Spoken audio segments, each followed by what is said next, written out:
Summer is barely here, but the DDA already has tons of things in order to enjoy the season.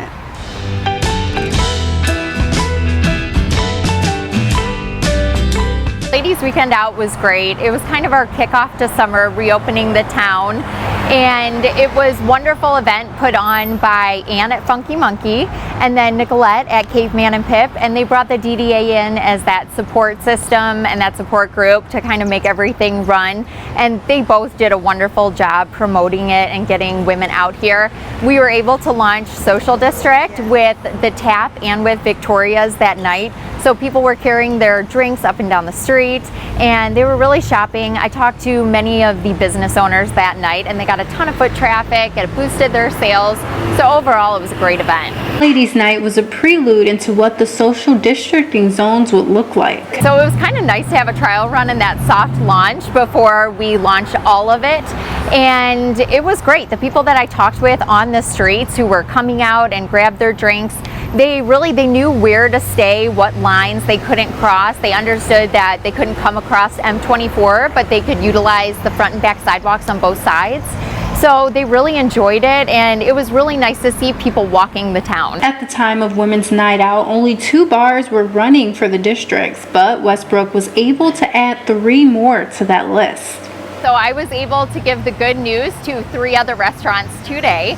So Homegrown Brewery, Red Knapp's American Grill, and then Gravel Capital all got their approvals from the state today. So as of right now, we have 5 that are activated and we're working on the other 4. So they are pending and in the process.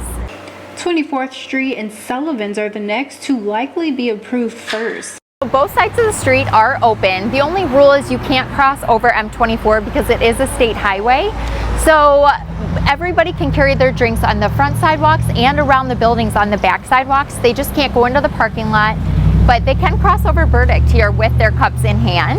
Okay. So if you're looking to come to the bars on one side of the street, just throw away your cup before you do, cross over, and then grab a new drink when you come to the other side. There aren't many rules to follow when enjoying a social district, but there is one more to be aware of. Each individual restaurant and bar provides their own plastic cup with the logo of their restaurant, and then we come around and we give them this. That's a Downtown Oxford sticker that has the social district logo. And then if you want to know which establishments are involved, just look for this on the front of their building. So this is a decal that'll go directly on the front and back of their windows on the buildings. So if they have this on there, they're participating, you can ask for a drink and then come outside. Limits on drinks are pretty similar to other drinking rules. The bars and the restaurants are running it the same way. So you have to go to the bar to purchase something. That way it's safe. The bartenders know what the signs are to look at, just like they would if somebody was in the restaurant. And then they can take that plastic cup out. They can't take glass or anything. And then Chief Solwald and our police department are completely on board. You might see them on foot, on a bike a little bit more often, just so they can be checking in. But it's really, I think it's going to be great for this town. Oxford Police Chief Solwald believes the same.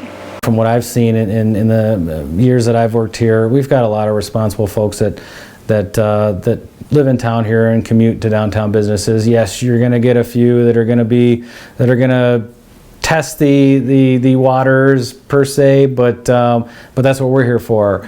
That's why you have to have rules and regulations, you know. So it's going to be up to us to make sure that we bring those folks back in, you know, and say, hey, let's not spoil it for the rest here, and let's get you back to what the rules are. Implementing the rules didn't come easy. And what we did is we really studied the other towns before we launched this, making sure that we took the precautions and that we knew what we were doing. Actually, on each quadrant, there will also be a sign that says you're entering the district or leaving the district. So there will be parameters so that people don't go too far or they don't leave the district. One of the perimeters includes Centennial Park, where concerts in the park is held. But other exciting things are coming as well. Yeah, we're super excited to launch our first farmers market. So the DDA has reached out to many of the farmers and a lot of the local businesses here because they have a lot of offerings that would fit really well into a farmers market. So we are launching that Thursday the 17th. It will run every day that we have a concert in the park. So all the way through August 12th. The only date that we're staying away from is July 1st because a lot of people get away for that weekend. So 4:30 to 6:30, and it's going to take place in that empty parking lot down on 15 North Washington, which if you're at Funky Monkey and you're looking at Funky Monkey, it's right to the right-hand side. So we tried to keep it really a true farmer's market. So we're not getting into all the arts and crafts, clothing, things of that nature. It's more food-based, essential oils, a lot of herbs, gardening things, plants. The exciting thing is we found a organic farmer out of Metamora that's well known at a couple of the farmers markets around here, and he is bringing meats, cheese, eggs, honey, fruits and vegetables. Simple Organics is bringing a lot of their merchandise. Hillary over here at Apothecary is bringing a lot of hers. So we got some local people involved. It's really all local, so I think it'll be a really great time. So let me show you one of the speaker systems over here connected to the pole. So it's right up here in front of Johnston's Photography. And the nice thing is that these are all wireless, so they will crisscross all the way down the street and then into the park. So even before concerts in the park starts, you'll be able to come out to the park, maybe grab some food, sit down and enjoy music until the concert starts. We're going to be able to utilize this around Christmas time with Christmas music. On weekends we'll have it going. I get to make the playlist, so let me know, give me a shout out if you want something specific. But I think it's a really great thing just to get the community here and moving around the town. Plans are in place so that no one will be disturbed by the speaker systems or districting zones. So we're definitely going to be cognizant about when we run the music, not having it too late or too early in the morning. So many people live in the apartments above the stores here, so we do want to make sure that they're not disturbed that way. So we will cut it off, usually by 9 o'clock latest. But it's not going to be blaring out to where the homes around here can hear it. Hopefully it's just enough that people will enjoy it while walking. From the intoxication standpoint, we don't feel like it's going to be bothersome. And the only reason why is because we've looked at these other towns, we've talked with them, we asked about this concern and what they've experienced. They're not having any troubles there. It'd be the same thing if somebody went into the bar and had too much to drink. We're really leaving it to the restaurants and bars to decide if somebody has had enough or not. New initiatives are coming to the downtown area as well. And the other thing is July 8th is family night. And one thing I did back in January is I went to social media to try to figure out what do people really want to hear? What kinds of bands are people into? And family night really came up in a lot of people's responses to me. So instead of bringing out a concert that maybe plays kids music and wouldn't appeal to the whole family, what we did is we hired a magician. So this magician has done quite a few shows for 5-1 Diner and taken place in the park. So he'll be out here, and what we're going to do is we're going to have balloon animals and face painting, and Caputo Salon is going to do hair braiding, and we're just going to really activate that around families and really have a good time and see if we can get some of the younger ones involved. High School Athletic Director Jordan Ackerman is the first performance at Concerts in the Park.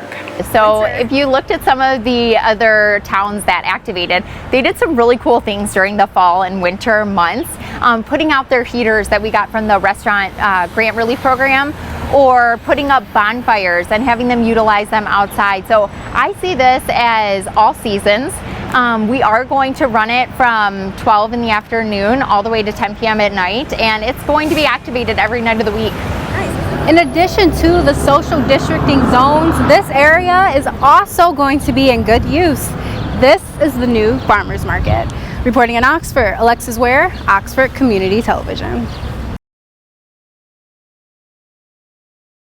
If you've ever been to Vendetti's Pizza, well, you know exactly where it's at. Sick Pizza right here in downtown Oxford. They've been open for a few weeks and the owner says business is booming. Right now, I'm actually in the process of hiring a prep crew because as of right now, we're spending all our time making the food, or prepping the food and making the food, and not so much time managing the actual business. That's because Scott Taylor and Sick Pizza have hit the ground running. Business is booming and it hasn't slowed down. The past 2 weeks we've been closed Sunday and Monday. That's kind of for rest, for being able to restock, recharge, being able to keep putting out the best product. It seems that downtown Oxford is pretty sleepy on Mondays, and that's okay. Like, if that's when downtown Oxford wants to sleep, I'll sleep too. But the ultimate goal would be to be able to be open, and that would be a staffing thing. Not that we've had trouble getting staffing, it's just, you know, when you hire 15 people at the same time, you know, you're training them all at different skill levels. Now I've found a couple awesome food prep professionals that's what they've done, you know, for the considerable amount of their career. So they're starting this week. So the ultimate goal would be to just be able to stay open like we originally planned. The original plan was 7 days a week, but as of right now, the pizzeria is open 5 days. For sure, we are open from 4 to 10 every day, from Tuesday to Saturday, and anything additional. And also Tuesday, we're going to be open at lunch for 11 to 2. As far as scheduled days, you know, we're trying to get into a rhythm so people know exactly when we are open. I don't want to be a place that's like, oh, they're probably not open. It's right now, Sundays and Mondays we're closed, is it. So because of the overwhelming response we've received from the community, this place doesn't have the capacity to be open that long without the prep during the day. And it's not really large enough to be doing the prep and cooking major amounts of food at the same time. There's just not room for that many people in the kitchen.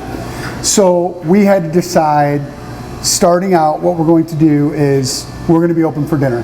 So we're going to be open 4 to 9.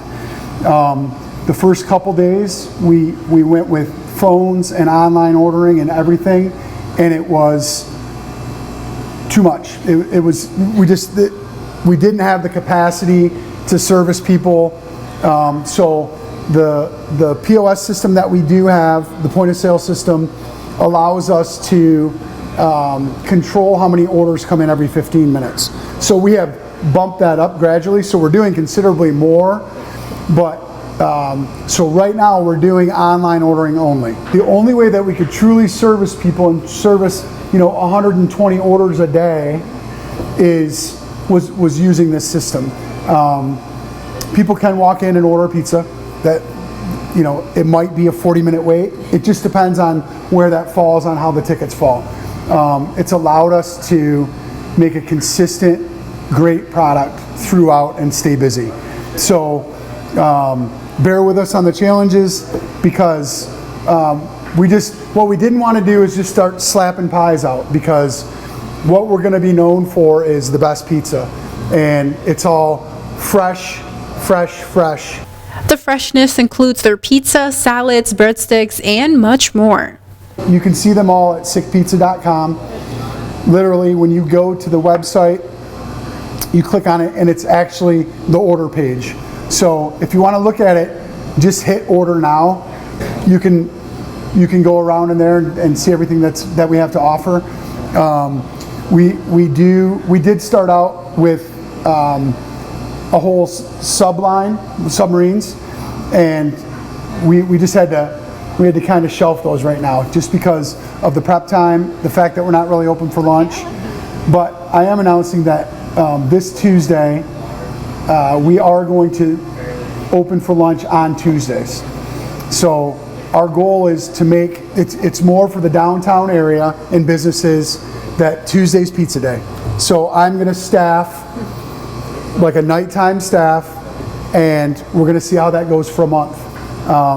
And if it gets to where it's busy and it's working and we end up, you know, I don't know where it's going to go from there. But I couldn't do it all in at the same time, just because there's not the time, there's not the space. It's just the response has been so overwhelming, and I don't want to stifle that, because it's awesome, and that's why we do this. I'm just about double what I thought we were going to be to start, which is awesome. It's the best issue ever. But you know, we're trying to make it so there's never a total inconvenience for anybody, or somebody's orders just get kiboshed, like you were saying. You know, we'll never do that. We're not going to say, hey, we can't do these tickets because we're too busy. We're only taking the tickets that we can make. and that we can make properly. Opening for lunch is exclusive just for Tuesdays. As long as we're doing the volume of pizzas, salads, and bread that we are right now, I don't foresee lunch coming in full time for a little while. Maybe when the kids go back to school, but right now it's a busy summer.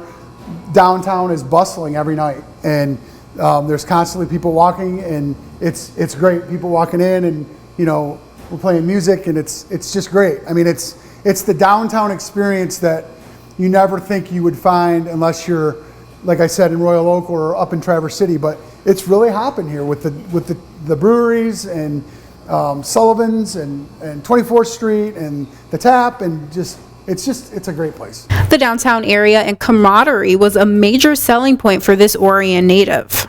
I'm number one about community, and the fact that on Thursday night there's a farmer's market and there's the stuff going on in the park and there's people walking around enjoying a beverage, and it's just awesome. It reminds me of a Ferndale or a Berkeley or a Royal Oak, and I wanted to be part of that. I didn't want to just be in a plaza where people just pull up and get their food.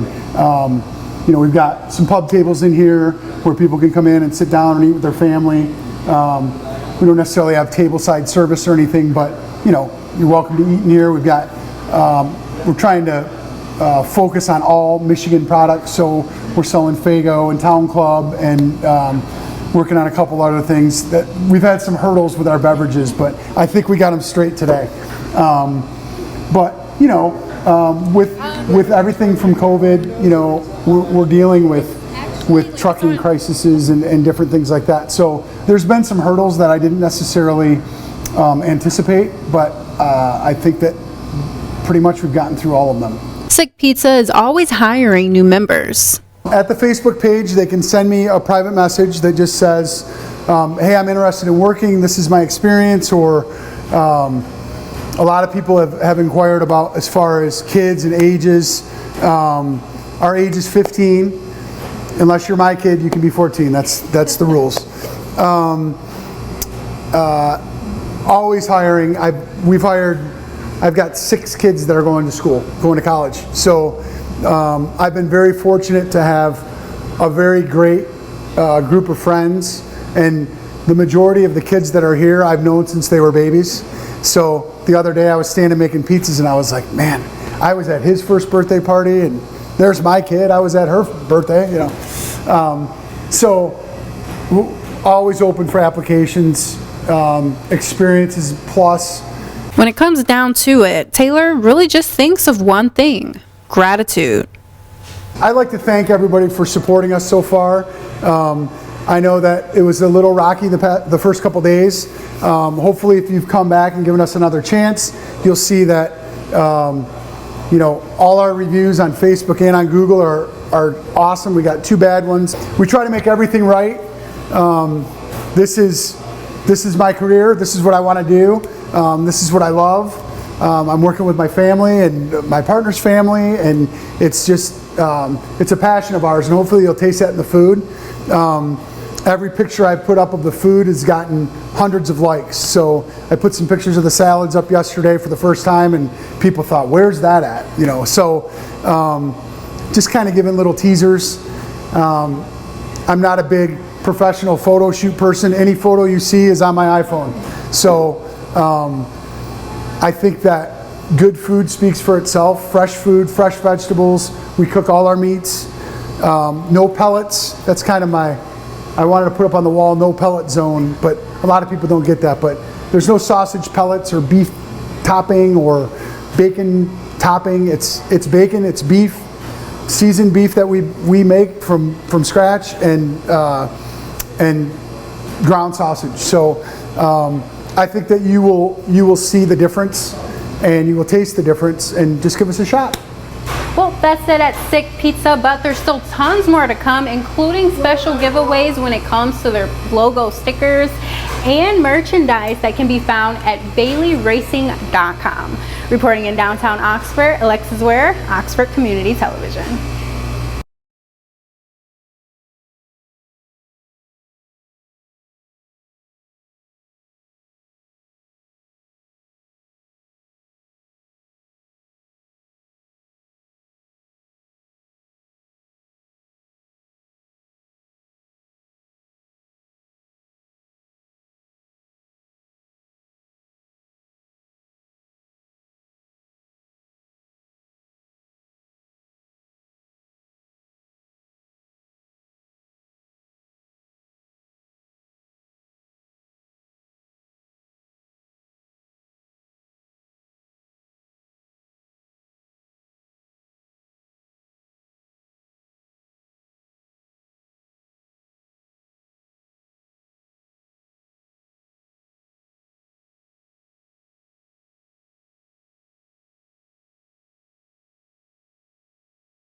Welcome everyone.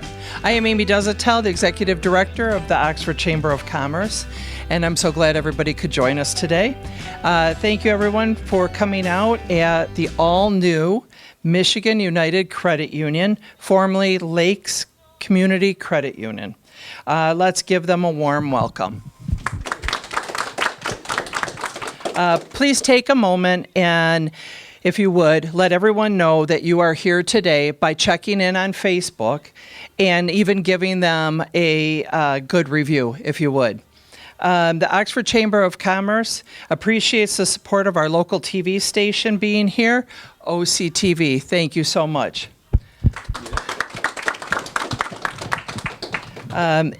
Today, we are celebrating the merger of 3 credit unions, Birmingham Bloomfield, Metro North, and Lakes Credit Union.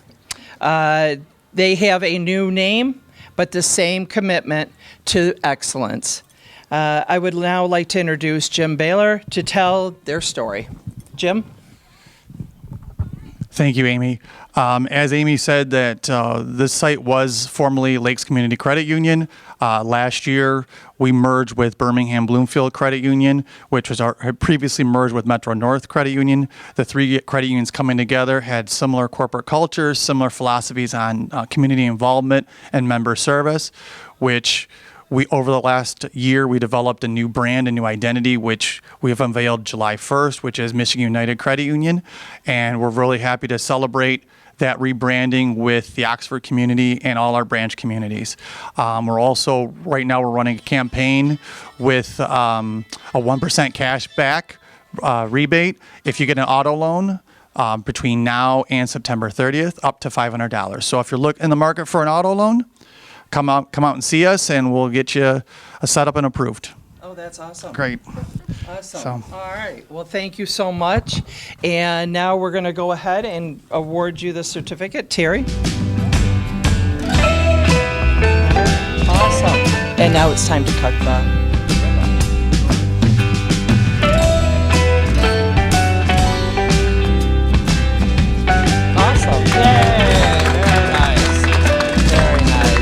Well, welcome to the business community. We're so glad to have the new branding and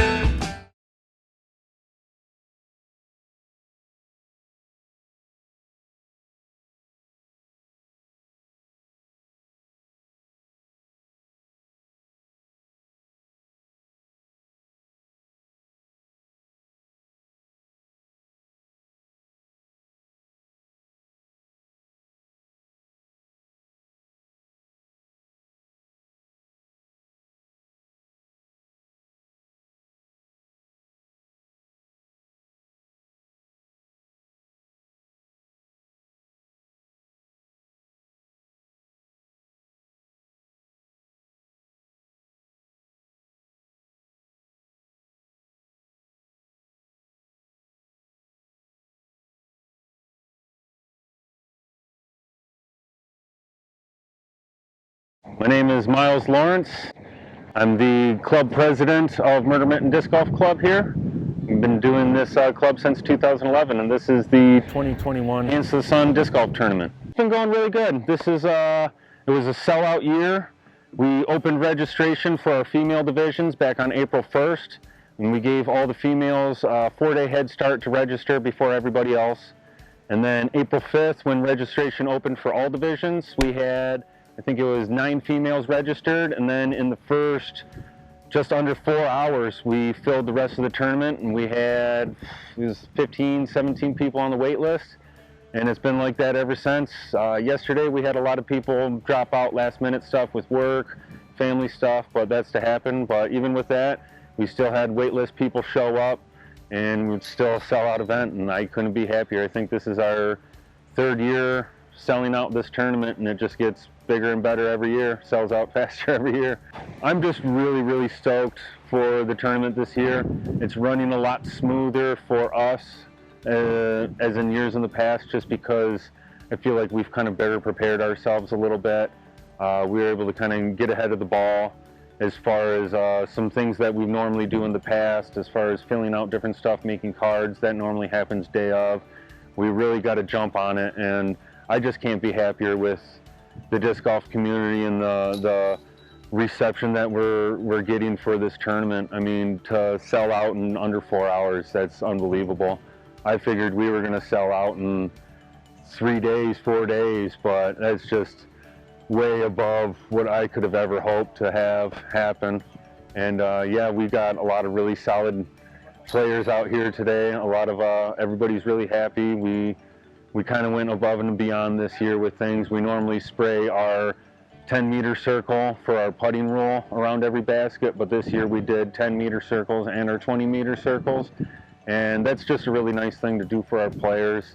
It gives everybody a good gauge of distance when they're in by the basket. There's no more questioning if you're in or outside circle one. It just helps things flow a lot smoother. And yeah, I think today it's really kind of showing. We didn't really have a lot of backups the first round. We're right in the middle of the second round now. And yeah, we should have smooth sailing from here on out. We just had our provided lunch that we have for our players every year. We normally just grill up a bunch of hot dogs and pasta salad and chips. And yeah, I'm just really, really happy with how things are turning out. And it should, well, if things go well, it should finish well. We'll do Hands to the Sun again next year. This year is our 9th year running this tournament. Next year will be the 10th annual running of the Hands to the Sun. We're planning on mixing things up a little bit. Instead of just doing a 1 day, a round of 24 and a round of 18, we're probably going to split it into 2 days, split our divisions amongst those days. So instead of getting a field cap of 72, we would get a field cap of 144 players, and we can really field a lot more people. And all these people who weren't able to get in this year, they'll be able to get in next year and some. And hopefully with that, we'll have our new layout done with Seymour. We'll be able to run our layouts a lot better for these divisions, and it should be really nice next year. To all the people who came, thank you for coming out. Thanks for making this another sellout year. It's awesome. I definitely appreciate it. We're doing something right. I mean, that's all I can really say. We're doing something right, and I can't thank the people enough who come out year after year for this event. It's really awesome.